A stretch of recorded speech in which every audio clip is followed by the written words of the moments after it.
Hey, so this is Tracy, your girl Tracy with Sister Spokesman. What we're doing at Sister Spokesman is trying to bring women together to enlighten them on different topics that we're talking about. Like this month, we're talking about self-care and how we can really take care of ourselves and how to identify with self-care. But also we're going to be talking about vision boards and all different topics that have a lot of impact to do with women, specifically African American women. Sister Spokesman was created to create an environment for networking, for building capacity with your businesses, with just getting to know one another, and then also finding out these important topics that we talk about. So we encourage you, if you haven't been to Sister Spokesman, come check us out. We guarantee you a wonderful afternoon. So both of you, let's start with Dr. Rosario. Tell us a little bit about your clinic and what you do there, and then we're going to kind of want to find out more about how we can be healthier with our self-care. Good afternoon, everyone. I'm Nell Rosario, MD, and thank you for having me and for having this event so that more of women, more of men can all find out more about health and wellness and all of the other sessions that you have. So I'm so glad to be here today. I'm born and raised in the Bahamas, so my clinics are called Andros, the largest island in the Bahamas, and I happen to be from that island. And I started my ENT clinic in 2013. Before that, I spent the 16 years before that with a private practice group and started my own in 2013, And I have two locations, one in Inver Grove Heights and one in Roseville. There I do general ENT, so ears, nose, throat, and that's ear tubes, ear infections, earlobes that are torn, anything related to the ears, the nose, difficult nasal breathing, sinuses, when people feel like they're always having post-nasal drainage. From a throat standpoint, everything from I'm getting sore throats and tonsil infections to, unfortunately, sometimes cancers. I try not to do very much cancer work because it's very emotionally taxing for me. Neck, I do a lot of the cosmetic side of ENT. Most people don't realize that your ENT surgeon, we are the ultimate facial plastic surgeon because that's what we do the whole time. And I point out that on Botch, the shorter guy is ENT and the other guy is general surgery. So your facial plastics for the most part are us. So whether it's the dermatologist, most dermatologists don't remove lesions from the face, they send you to see me. So I do quite a bit of the cosmetic side of ENT. I love doing the neck. I think everybody ages more by their neck than any other part of their body. So ladies in particular, make sure when you're doing your face stops at your nipple line. So you want to be taking great care of all of that. I'm also board certified in sleep medicine, so I believe I'm one of 5 doctors in the cities that are ENT and sleep medicine board certified.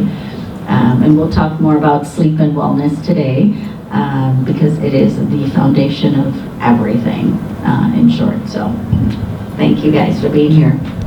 Thank you. All right. My name is Erica Keaton, and I am a mental wellness therapist. I like to say mental wellness versus mental illness because I just think illness has a negative connotation. Actually, being a therapist is my second career. I was a flight attendant for 25 years. I was really called to be a mental wellness therapist, if you will. I'm originally from Los Angeles, but I've been in St. Paul since I was 10. My family's from here, so I'm a local girl, and I'm a current Northsider. Northside. I do have a private practice where I work at Lynn Lake. Right now, I have a limited amount of space. I also work full-time with an organization called Ujamaa Place. It's an organization that works with young men from 18 to 30 years old, and I work with the men in terms of their mental health. I'm really happy to be here. I have a passion to help our community work on our wellness and our self-care and really take away the stigma of mental health.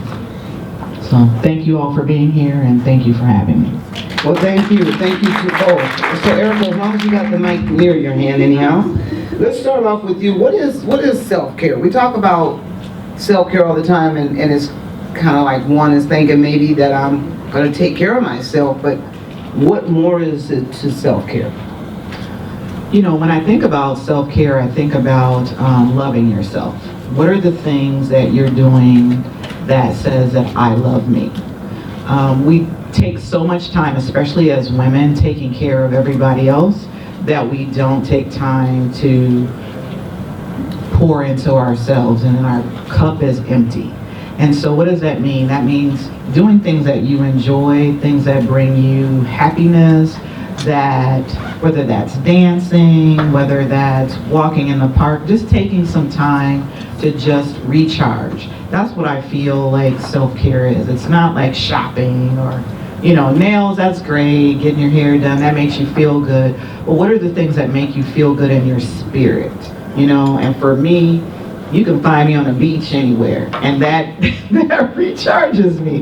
But like I heard the gentleman back there that's a vendor, you know, in the winter I might not be able to get to the beach. So maybe it's looking at a picture and just thinking about being on the beach. So there's other ways to really just kind of take care of yourself, and it's just not a one-size-fits-all about taking care of yourself. So that's a short version for me. Okay.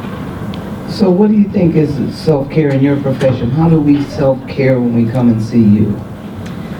Well, a big part of self-care is self-awareness. And so often we are just going. We don't even know that there is more to do, or something, a different way of doing it. And I think that sometimes the biggest barrier is being able to identify that a change needs to happen, that you need to be more aware of that connection, that this is what I'm doing and here are the effects, but those may not be the effects I want to have happen.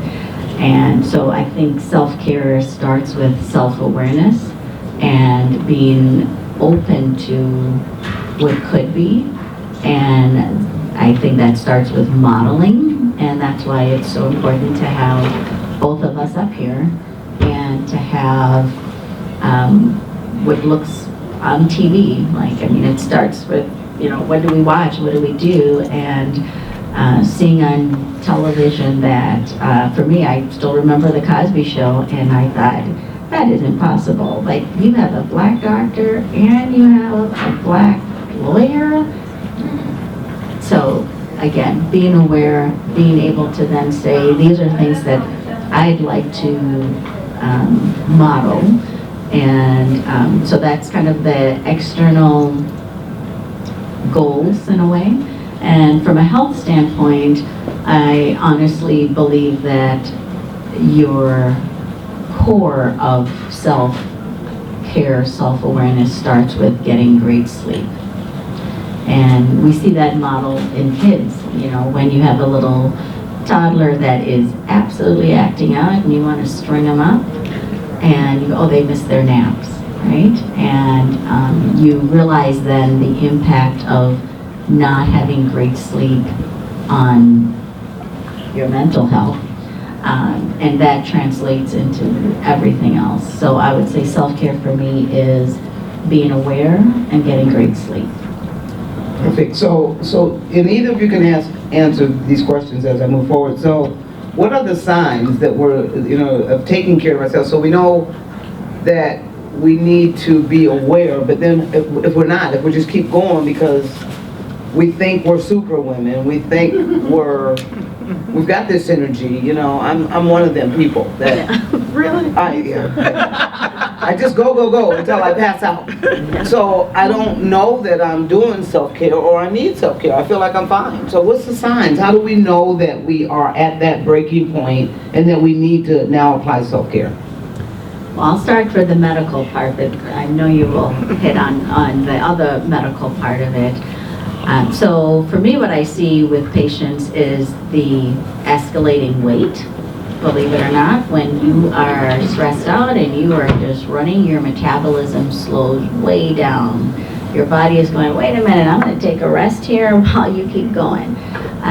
Our ability to deal with things, our stress level, our cortisol level goes up.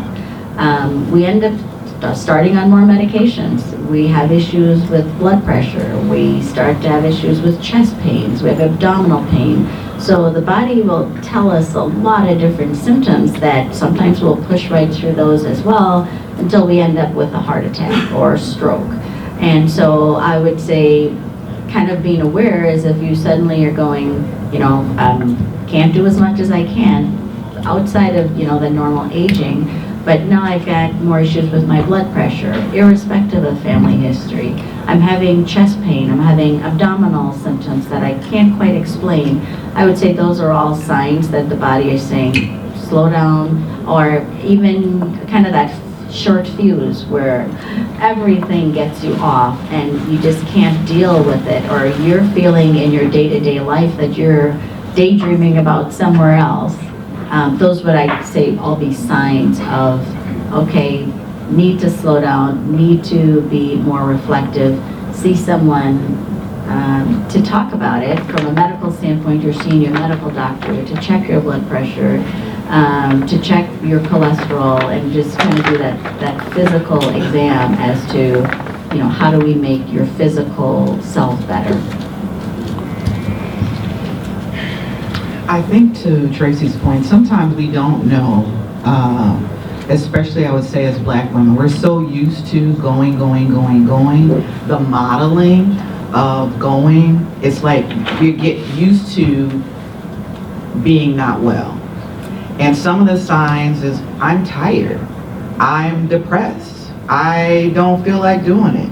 You don't want to get up, like the alarm goes off and you hit snooze like 24 times. You're like, I really don't want to do this. But you have children, you have your mom and them, you have all these responsibilities, and you're just like, okay, I keep going. And so sometimes that is from a physical perspective. We start eating more, we're looking around the house is a mess. We start doing retail therapy, we got boxes galore from Amazon. And we're just feeling, you can feel it in your spirit that you're just doing too much, but you just don't, you're like, but I have to. There's this voice that keeps saying, but I gotta do it. But your body is starting to have the physical symptoms of like, I don't know what to do. And when you start to feel that, that's your inner tuition saying, stop. And it's okay. And it's okay to take that cape off. Because, you got to take care of yourself. Because if you don't take care of yourself, who's going to do it? You know what I mean? Well, what are some of the self-care activities we can do? I know one of them, I like that whole chin idea, to see I'm starting to get a little vein here with all this chin. So what are some of the other activities that we could do? I'm a big proponent of getting massages. That is really good for, the lymphatic system. Yoga is really good to like reset your body. Deep breathing, that is super helpful. Journaling, I think that's really important. Like, get some of these thoughts that are here that you can't turn your brain off and write them down. Like, what's happening? What's going on? These things are really, really important. Sister time. Not just any old friend, though. The friend that you can get that just fills you up instead of takes that energy away from you. And then planning staycations. We don't always have money to go somewhere, so maybe that's just getting a hotel room, saying I'm gonna watch TV, I'm watching Netflix, I'm gonna do whatever I want to do today in my pajamas. That's okay. So those are, I think, some of the things that you can do that don't cost a lot, that pour into who you are. And the last thing, daydreaming. Daydreaming, like when you were a kid, that's important. Like, oh, I can't do that. Yes, it's important to like, hey, what can I do? Reading, all those kind of things. Just take your mind away from the moment. So if you know me at all, you know that I do 50 million things and and go, what else can I do? It's for everybody. When you're in the middle of it, it's really difficult to see how to stop the wheel from going around. Like even when you recognize, okay, there's all this stuff that I'm doing and I need to slow down and take care of myself, there's all these expectations that make you continue to want to keep going in that same manner. And it sounds crazy, but I find that sleep is probably the best way to do it. I can fall asleep pretty much everywhere, and no, I'm not narcoleptic. But it is my way of, for a lot of patients, I try to get them to feel that way about sleep, where I think, oh my gosh, I'm going to like lay down and I'm gonna close my eyes, and I physically put a smile on my face that I'm in bed, I'm horizontal, and I'm gonna give my body 6-8 hours to repair itself. And that is how I think of sleep. Like, okay, I'm gonna shut everything off. Of course, 10 million things keep coming in my head, and I go, nope, not gonna think about this right now. Right now, I'm seeing my arms grow and my muscles get stronger. And just like mental therapy, yoga through, I'm going to sleep. No one is gonna interfere. Nothing is going to interfere with my sleep time. So I think sleep is a huge part of rejuvenating and just enjoying it. And a lot of people find that sleep isn't enjoyable, and so that imagery is what I try to get them to do.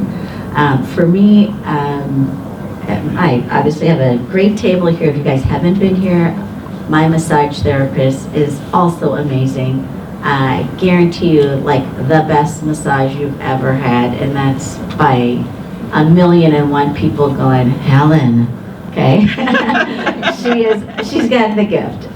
Along with my esthetician and my marketing person, they're all amazing at what they do. And yes, that external appearance, COVID and being on Zoom has taught all of us, when you say my chin, that everybody's staring. It's like, that's what I really look like when you're seeing yourself on the other end of the camera. And there's nothing wrong with coming in and saying, hey doc, what do I need to do? Like, I used to look like this, and there's some lines here that, what can you do about that? Because how we look does influence how we think and how we feel and what kind of swagger we have. And if you think back to it, most of us have had some cosmetic stuff done already. How many of you had braces? Okay, did you need those braces? No, were your teeth working just fine? Absolutely, but you wanted a nicer smile. So I say, don't knock it, right? So you just move on. So who says that you have to have this wrinkle here, that's a badge of honor, that you've had nothing done to get rid of whatever wrinkle you have that you don't want? There is no badge of honor. You feel better, you look better. Many of us put on makeup. Well, I say my Botox and fillers are liquid makeup. Roll with it, okay? So make sure you do things that make you feel great, and just get great advice from people who are open and not just trying to make you look crazy. There's that happens. And so I would say, come see me and let's have a discussion about all the fun things we can do to make it that for any of the cracks in black or cracks in white, that we can make it better. So I'll shut up there. And what can we do if we come, Erica, because now we know we got to do the cosmetic. If we're getting older, that it helps us to do the cosmetic. We don't have to. But if you want to fix little cracks, like you say, or a little chin extra hanging of the chin, or if you want to do anything to yourself, and if it makes you feel better, I say, why not myself? I agree. But mentally, from a mental perspective, it's a little ways off, but I am doing a small women's retreat October 2024 for women to just really hone in and take that time. It's a two and a half day time where we would learn how to do yoga, where we would talk about journaling, where we really dig into the things that we're doing too much of. Like really, so you had stated about self-awareness. Sometimes we're not self-aware, so just taking that time out to practice self-awareness. Even that term, like what, you know, using terms, self-awareness, what does that mean? It's like just taking the time, like what do you know? What are you, I guess the best way that I can think about this is trusting your gut. So many times as women, we question. We're like, oh, no.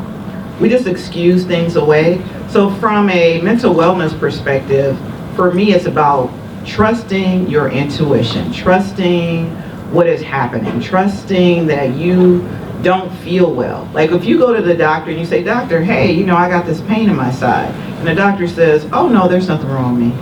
Oh no, and you're like, no, I got this pain in my side. So from a mental wellness, I want you to say, no, something's going on with me.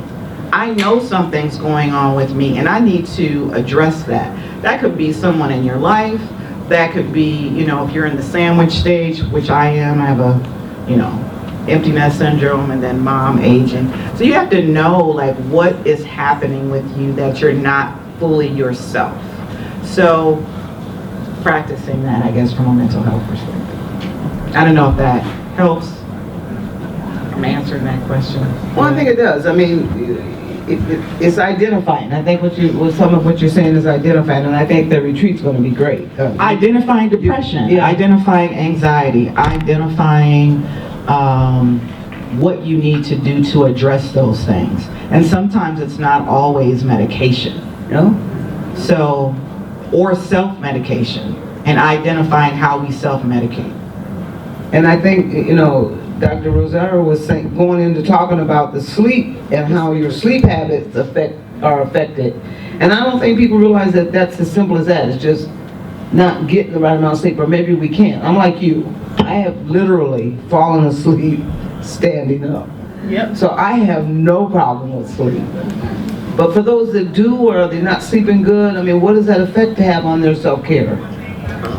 And then better yet, what can they do as you answer that question? I think we have some questionnaires at the back there that I brought with just helps you to assess, are you having an issue with sleep? And so I would have you guys fill it out and you can give us a call to talk about it. But from a sleep standpoint, when you are having a problem with sleeping, the most common sign would be somebody that's snoring.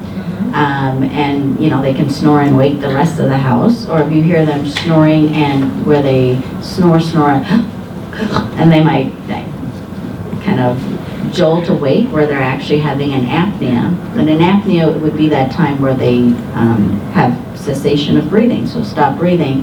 That puts an incredible amount of pressure on the heart, lungs, blood pressure. And all by itself, we know in clinical studies, when you're having those periods of apnea, it's not funny.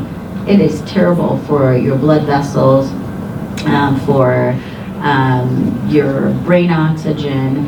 And so identifying patients that have sleep apnea is really crucial in getting them treated, which helps their blood pressure. I have many patients that, you know, they get their apnea treated and suddenly they go from being on 2 or 3 medications for blood pressure to needing 1 or none.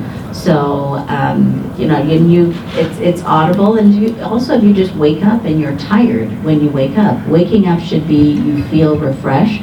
So if you're waking up tired after, you know, 6.5, 7 hours of sleep, that's also something to, you know, see a sleep doctor, talk to them about as to why. And you want to make sure your sleep environment is quiet. There's, you know, kids aren't waking you up necessarily. I use a reward system for kids all the time. If you stay in your room until this time, you get 50 cents, whatever it is, to get them. It also helps them to sleep better too. But so if you are waking up tired after, I'd say 6.5 hours of sleep, that's something to talk to someone about, to investigate further on the sleep quality. And also, we talked about yoga and maybe some type of exercise, but what are some of the other simple recommendations aside from sleep that you might recommend that aren't medical or medicine necessarily, but that we can just maybe do sitting? Just if you're watching TV, what are some maybe breathing exercises, other things you can do to kind of help relax your body to do the self-care? I said this to someone earlier, like YouTube is your friend. There's so many different breathing techniques that you can use. There's apps. There's really no reason not to be taking care of yourself because there's so much technology that we can use. So there's like Calm, I think is one of the apps. There's, even if you're like, oh, I don't like to journal, there's voice kind of memo recordings for journaling. Trying to think off the top of my head. Sitting, watching TV, I wouldn't necessarily recommend that per se. But like, let's say there's a YouTube where there's yoga, where there's breathing techniques. There's one called box breathing, so it's like four breaths in, hold it for 4, and then exhale for 4. But sitting and watching TV, I kind of have a love-hate for television. I think unplugging is really important. I think we have a very difficult time with silence. And so practicing being okay with your thoughts is what I really recommend. This, Instagram, TikTok, all of these things, they really take away and distract from really getting to listen to what your body is saying and what your mind is saying. So if I would have to give any advice, please take a detox from social media and all of the computer technology. This phone here, stop it. At 12 o'clock, 10 o'clock, turn it off. Whether you're able to sleep or not sleep, just turn it off and don't turn it back on until 7, 8 o'clock in the morning. One of my friends sent me something a couple days ago about the cell phone and why it's called a cell phone. Get it? You're in a cell, a jail cell attached to the phone. So I thought it's for cellular, but there's a kind of very good corollary with that. And seeing so many patients in the office with sleep apnea, we'll focus on that for a moment. And I'm always amazed at how I don't have any time to work out. I got to do this, I got to do that, and I got to do that. And then I'll engage them in conversation, and then they'll say, but my show. And so we're launching something right now kind of because of that. And this is also a part of that self-awareness and self-priority. It's called Buckets Wellness. And this is how I've kind of lived my life because I honestly could do work every single day, I think, for the next umpteen years and still feel like I have more to do. And that would be at the expense of ignoring my kids, ignoring my husband, ignoring my body, ignoring everything else. And so the idea for buckets for me is that everything has its time. You go to brush your teeth, you gotta put gas in the car, you have to eat. And so just expanding those buckets to, I gotta work out. This is one temple, one body, and most drugs that are trying to make you feel better are releasing what a good workout releases, no side effects. So understanding that and doing something to make you sweat.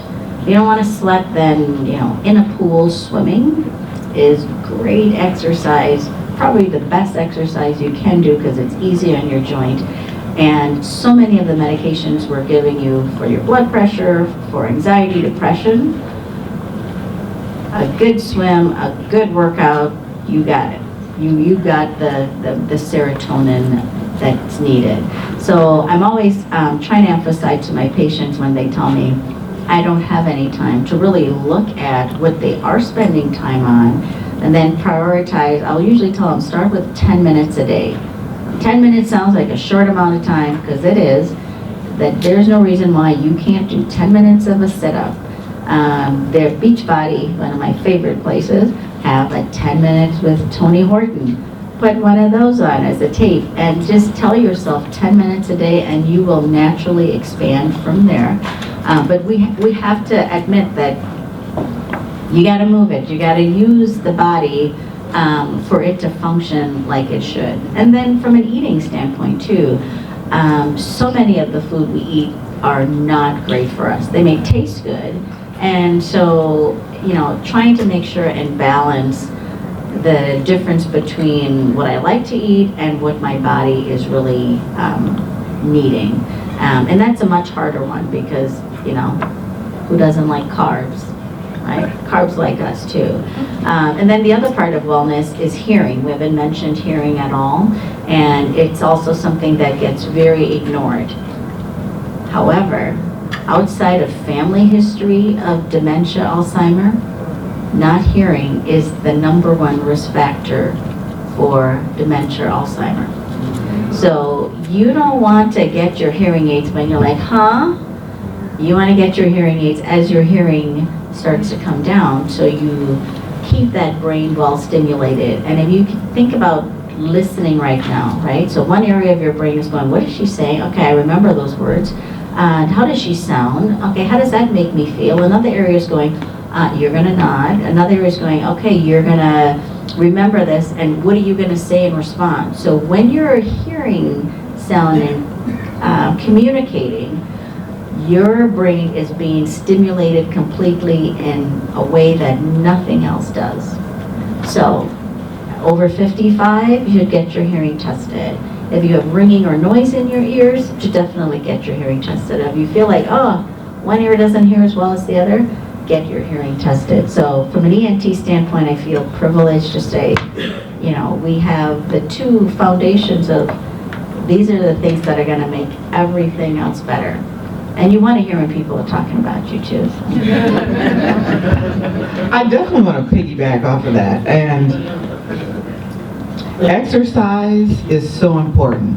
And I will be the first to admit, I hate exercising. You hear me? I hate it. I'm not a gym rat. But I do exercise. It is important. I find things that I like. So I encourage you to find exercises that you like. Cardio, jump roping is a super easy thing to do. You might not be good at first, but if you keep doing it, you'll get better. Walking, that's easy. Everybody can do that. You can walk at the mall, you can walk around the lakes. Minnesota has great trails, bicycling, get a bike. The things that we used to do as a kid, you can still do it. There's no age limit in just doing things that we used to do when we were children. This idea, oh, we're getting older, we can't do that, that's a bunch of malarkey. You can continue to do those things. Food, I want to piggyback off of that. We really need to do better at the foods that we are putting in our body. Please take time to read the labels that are on some of the foods that we have. Eat the foods that are on the outside, so on the produce, not all the packaged food. If you look at the things that says bioengineered, some of you're like, that's GMO. That's something that's created in a lab. So some of these things that we think are healthy, they're messing with. So I really, and the food that you put in your body, your gut is your second immune system. And so everything that happens here affects here. So you can eat, let's say, some pancakes and you're like feeling like, oh, I don't feel good. The food can make you feel depressed. The food can make you feel sluggish. So really be intentional about what you are putting in your body. That is self-care, to say, oh, is this going to be good for me, or is this not going to be good for me? And the last thing, some of us who indulge in alcohol, because alcohol is something that we use to celebrate and also to self-medicate, it is not good for us. So always do that in moderation. I'm not going to tell you not to do it, but it does impact your mental wellness. I'll piggyback on the alcohol. The Surgeon General says, 4 drinks a week. Many people do 4 a day. And then they say they have no money. Don't know how that happens. Or they say they're gaining weight. Well, it's empty calories. And you say you're mentally slow. Well, it decreases your vitamin B absorption and affects your mental. I honestly would like to take every single alcohol commercial off the TV. For people who are also have been through anything where they're addicts, you can't watch TV. Everything reminds you, it tells you that the way to have fun is to have a drink, and that is so not the truth. You lose control, you age faster. I mean, if you talk about wrinkle and wellness, any drink, like maybe in the moment you felt a little relaxed, but takes away performance, men. Yeah, you can't get it up, can't hold it up, so, this doesn't do anything for that, so just keeping it real that I'm really not sure why we put so much emphasis on alcoholism and drinking and saying that it's the way to a good time, because can't think of a good time. And then from a exercise standpoint, a lot of patients will say, I don't have a gym, I can't afford a gym membership. Well, you came with your own gym. So, and you were born on earth, so you can move, you do not need a gym. You can get up and walk around the couch on every commercial. You can walk upstairs if you live in an apartment, go up and down the stairs. Yeah, you can sit on the on the chair, go sit down on the floor, get up and sit back on the chair. Really simple things. You can stretch. We have a yoga class every Saturday, or most Saturdays, at the ENT clinic, and I invite all of you to come. You can get our number from over there, and we'll start recording some of them, because Mara, who is amazing, also gives you exercises to do while you're sitting in a chair, while you're doing other things. I mean, even at work, squeezing your legs tight, moving your legs up and down, just kind of thinking about your body moving. You don't need the dedicated, I'm going to go to the gym and spend an hour. So I like the gym, but I can't usually get to the gym, and I definitely don't like an hour. Like, you tell me I'm going to do this for an hour, and that is not going the right way. Half hour, okay, I can get this in. 10 minutes, yay, and then I'm going to go do 30 because it feels good. But don't feel like you have to have so much time planned out. Just thinking right where you're at, whatever you're doing, even in the grocery store, grab a thing of water or something and just do some arm curls as you're walking, pushing the cart. So just learn to multitask your workout. And I'm gonna tell you, she's spot on, because all that, when you talk about self-care, a lot of it has to do with how you feel about your own self. So if you are sluggish because you're not eating right, you're not sleeping right, you're worrying about things that are totally out of your control. So you have to learn how to manage what you have control of and what you don't. Alcohol, I used to drink. I stopped drinking. I am so clear.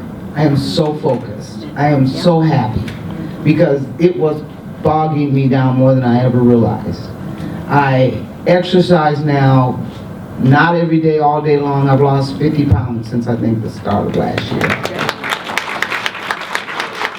All of that's about self-care, because I care about myself. And you know what? I looked at myself when I think about self-care.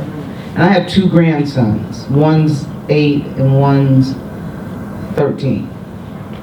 And I wanted them to, they already think that I'm all of that. They think I'm great. Because they watch me on TV and they see me in areas that, they think I'm this superstar.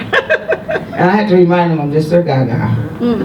But I appreciate the fact that they look up to me.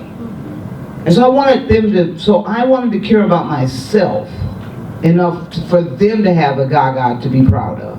So it's about, what do we want in life? What is our self-care for ourselves?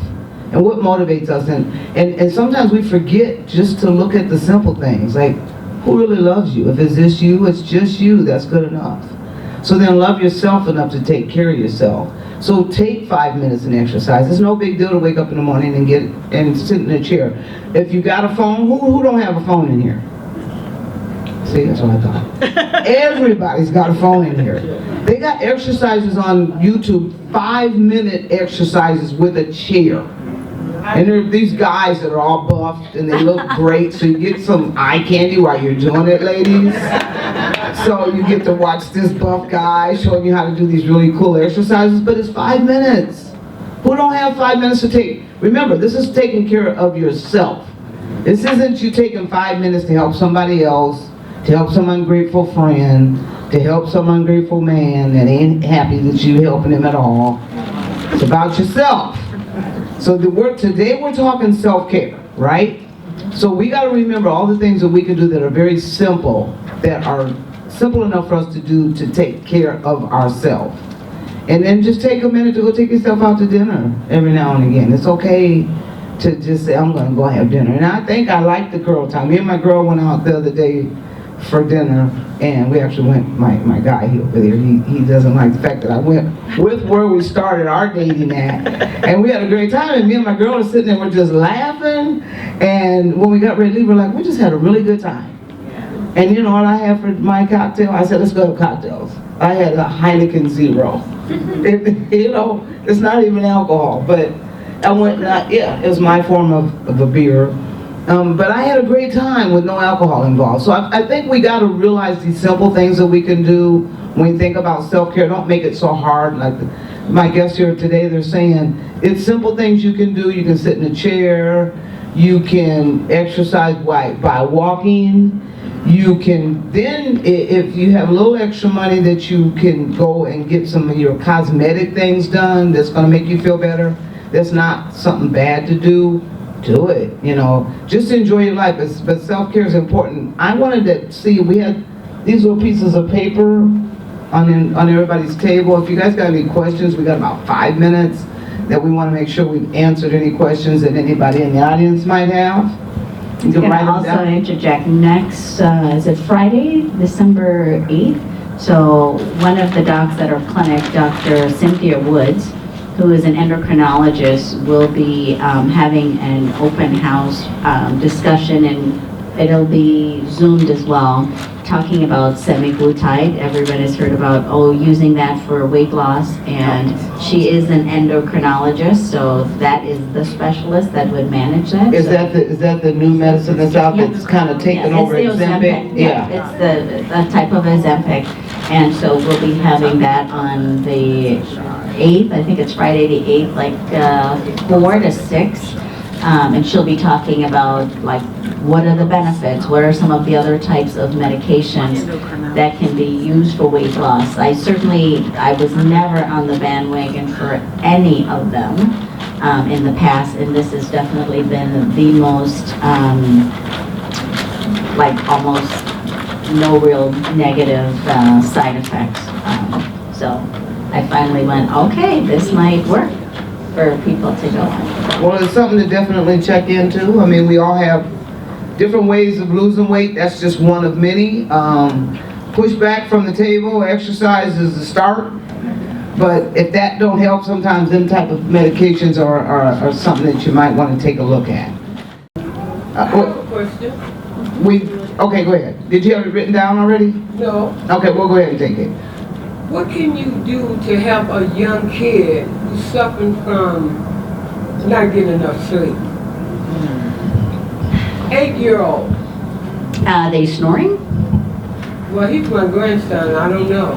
Okay. But he's having a tough time. Is it more electronics? So, yeah, a big part of it is, I have no shame in motivating kids to do what I want them to do based on money or whatever is important to them. None at all. So for his standpoint, when he's not getting enough sleep, unfortunately, that translates into everything else. His ability to learn, how he behaves in the classroom, just everything. So, if it's video games, I think you just have to set barriers. Well, I do, but the mama don't.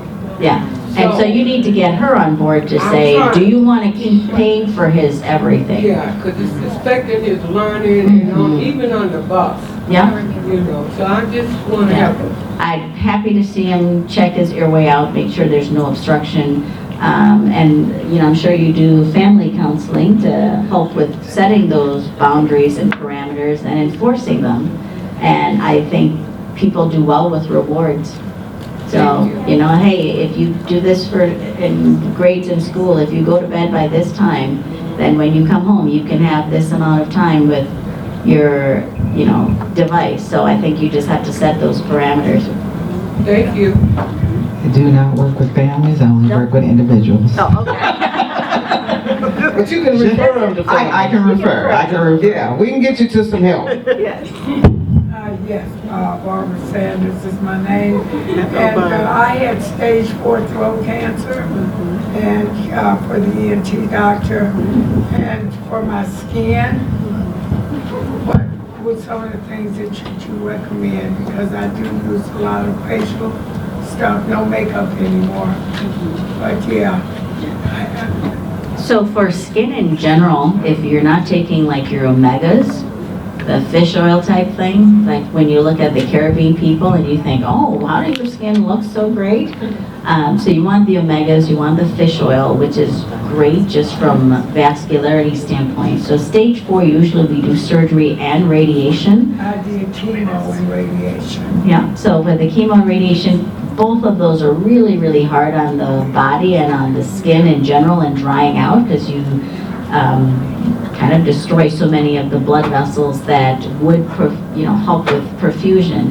And so I would say getting like an oxygen facial, a lot of the, like resveratrol, have you heard of transveratrol? Eniva, E-N-I-V-A, is a company that makes one of 2 products in the world that's patented. And it stimulates your SERP2 gene, the gene that helps with youthfulness and memory and all of that. And that would also be helpful for your skin. But I'd say come on over, talk to Madi here. She's our esthetician, and she'll be able to help you with some products that really get absorbed well. Okay, great. Thank you. You're welcome. And I'm glad you're a survivor. Yes. Thank you so much. Can ENT help with speech is a question. We do. So especially if they're tongue-tied, so we're the doctors that will release the tongue tie. Sometimes it's the nose, so somebody who sounds really nasal, looking to see, do they have a deviated septum, do they have big turbinates, or what else is going on that's affecting the speech clarity. And then we work hand in hand with the speech therapists to help them relearn how to pronounce. All right. Well, unfortunately, we've come to the end of this session of our day, ladies, so I'm going to have guys. Are you going to be around for a few more minutes? Yeah. Great, so you can still ask any unanswered questions. Let's give a round of applause to our guest here, Dr. Rose, and also Erica. Thank you so much for your time this afternoon and your wisdom. We look forward to having you back one day again, and in the meantime, I will be talking to both of you ladies myself, so thank you so much. Today we had 2 doctors here. They were wonderful. They talked about self-care in terms of how to self-care yourself from the outside as far as having cosmetics or for mental health self-care. And so we really have people that are informative that sit on our panels that really can bring information and enlighten your life and enlighten the knowledge that you gain from being at Sister Spokesman. Sister Spokesman.